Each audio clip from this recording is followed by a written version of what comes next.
Hey, good morning. This is Ralph, and I wanted to share a Jim Rohn quote that I found in the Treasury of Quotes by Jim Rohn. This one is: don't just let your business or your job make something for you, let it make something of you. And this one hit home because I had an experience yesterday where I really had to assert myself in order to get something done in our home business that I knew absolutely had to get done at a certain time, and I was able to make it happen. But you see, what happened is this: over the last few weeks, we've had a neighbor who has generously offered, to be able to drive us, my wife and myself, to drive us into town to do shopping, to, go to the post office, run errands, things like that. And I myself, I don't drive. I am going to be getting my driver's license back soon, like probably next year. But I had to let my driver's license expire 15 years ago because of my eyesight. At that time, I was probably 120, 150 pounds overweight, and my eyesight was getting to the point where I no longer felt comfortable driving. So I made the decision, okay, I'm going to put up the car keys and I am going to let my driver's license expire, and we're going to say goodbye to the car and we'll just get by on ride shares and things like that. Well, what's happened over the years since I've been focusing on diet, exercise, I have been losing a lot of weight, and my eyesight now is almost back to where it was back when I was in my 20s. I'm going to be 65 years old this year. And so to get my eyesight back to that level, it's like, yeah, I don't need the glasses that I used to use. I used to have pretty heavy prescription glasses. Then I had a lighter prescription glass. And then I was just scaling back to ordinary reading glasses that I could find at Dollar General. And now I don't even use those.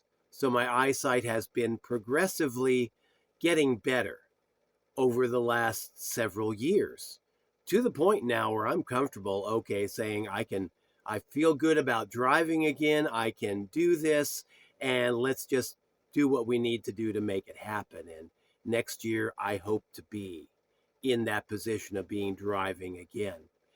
But to kind of cut to the chase to the story here, this lady that offered to give me a ride the other day, I called her up the day before and I asked, "Can you take me to the post office to make a delivery, on Tuesday?" And she said, "Okay, sure.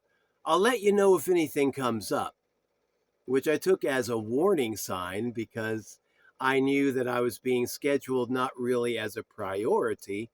And this was something that had to be a priority with me. Not saying that she should have made me a priority, but she knew that I'm running a business. One of our businesses is that we sell physical silver, and we have to ship the physical product to people who buy it on our website. And I like to ship as fast as possible. And she she was just acting like I shouldn't be making that a priority, that we should be running my shipping schedule around her personal schedule as a retired person who just had a totally different mindset. That mindset being, I'm going to wake up whenever I want to wake up, I'm going to drink whenever I want to drink, and we're going to move whenever I say we're going to move. And that attitude just doesn't fly with me and how I run my business. I've been sober for 20 years. And that's another thing that I credit for my weight loss and improvement of eyesight. But yeah, we just had a major issue where she messaged me yesterday at the last minute saying, "I don't really feel like doing it today. Can we do this tomorrow?" And of course, when you're dealing with a person who tends to be favoring alcohol over everything else, alcohol becomes the priority, right? And everything else is allowed to slide. And so I recognized, okay, I really can't depend on this person like I had hoped I could.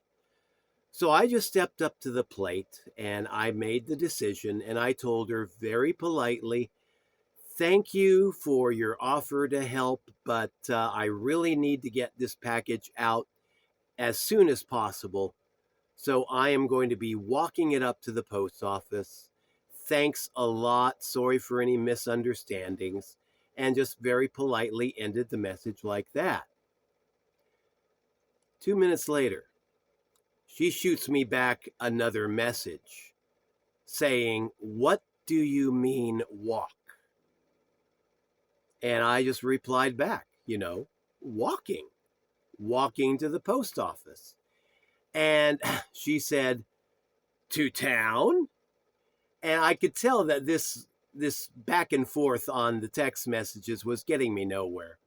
So I just made the decision, okay, I can kind of see where this is going. She's had a little bit too much to drink. The best thing I can do is just turn off the phone, get my shoes on, grab the merchandise, walk up to the post office. Took me a half hour to do that. I was able to get there before the post office closed for their noontime lunch and get the mailing done, because to me as an entrepreneur, that is important. I always think, if I'm the customer, what would I want the person to do? If I'm the guy buying a physical product from somebody else, I would love to have that stuff shipped as fast as possible. And that's how I run my business. I like to ship out and just think in terms of the golden rule. Provide the highest quality product for the most reasonable price and shipped, when I say it's going to be shipped or even sooner. I tell people to expect like a 2-day handling, shipping and handling time period. Usually I get it done the next day. So, that's just the way I like to run things. And this poor lady, she just couldn't get that. And it was after I got home, after I got back from walking to the post office and shipping out my package for the day, and I started reading her messages again. She was kind of not really getting it. She was a little PO'd, to be honest. And she just said, why can't you just wait for me to be ready to drive you to the 2 miles to the post office? And I just told her, thank you for your offer of help. I'm sorry for the misunderstanding. But I needed to get it up there ASAP to get it shipped out this morning, not late this afternoon, not tomorrow, and, keep my customers happy. And she just couldn't get that. She thought, everything can slide, everything can wait. And it dawned on me.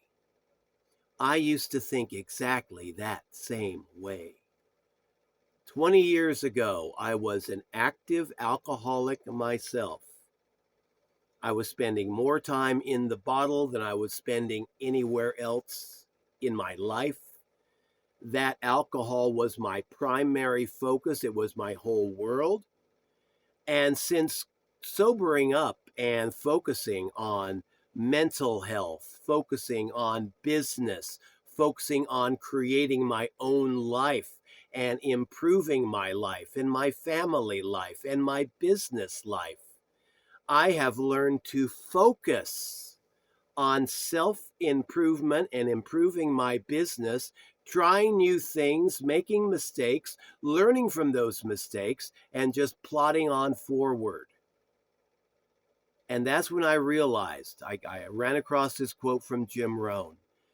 Don't just let your business or your job make something for you, like money. Let it make something of you. Let it change you. Go from being like the 80% or the 90% who just want to coast through life, taking what life has to give and doing nothing with it, and be like the 1 or 2% that want to make their lives better, that want to improve, that want to do something that most other people just don't want. And that's radical self-improvement, radical growth, and just being there to make something for yourself and your family and make something of yourself. So yeah, a lot of people will get into business thinking, I need to make money. A better focus is get into business and think about what that business is going to make of you. Yes, if you do it right, you will be making money on it. But if you really do it right, it's going to make something totally different out of you. It's going to transform you into a better person, a better businessman, a better businesswoman, and a whole new individual. So, hope you found some value in that. But yeah, definitely don't just let your business or your job make something for you. Let it make something of you. Talk later. So long.